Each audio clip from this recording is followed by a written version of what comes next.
যে সমস্ত পেশেন্টগুলো ডাক্তারবাবুরা রেফার করেন বা আমাদের দিদিমণিরা হেলথ অ্যাসিস্ট্যান্টরা রেফার করেন, তারাই কিন্তু ওই ক্লাস্টার ক্লিনিকে আসেন।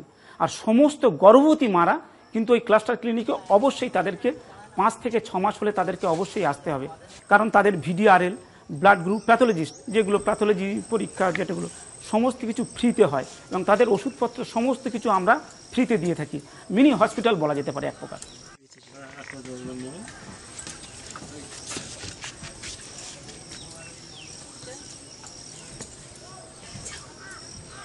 सीडीसी में करने का मतलब यहाँ पर 10 डॉक्टर्स है, 10 टोटल टीम है, नर्सेस है, स्टाफ है, बहुत सारे इंस्ट्रूमेंट है, जिसके जरिए हम लोग क्या करते हैं, जो मैटरनल फर्टिलिटी को हम लोग बहुत सारे अवॉइड कर पाए।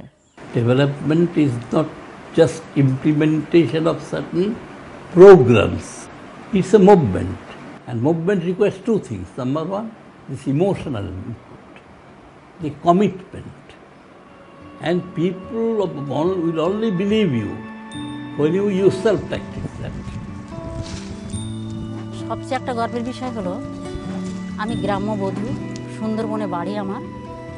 যে গ্রাম্য বধূ হিসেবে যে আমরা গ্রামের মানুষের কাছে গিয়ে যেমন সেবা দিতে পারি, তেমনিভাবে আজ রাঙ্গামাটিয়া প্রজেক্টের মাধ্যমে এসে এই অভিজ্ঞতাটুকু নিয়ে আমরা গ্রামের মানুষের কাছে গিয়ে যে কথাগুলো বলতে পারি, যে কিভাবে মানুষ বাঁচতে হবে, কিভাবে সমাজকে উন্নয়ন করতে হবে, কিভাবে আমরা এগিয়ে যেতে পারবো, এই যে কথাগুলো মানুষের কাছে বলি, মানুষ আমাদেরকে যেমনকে আপন করে নিয়েছে। আর আশা রাখি ভবিষ্যতে যতদিন বাঁচবো এইভাবে যদি মানুষের সেবা করে যেতে পারি, তাহলে নিজে গর্ব অনুভব করব।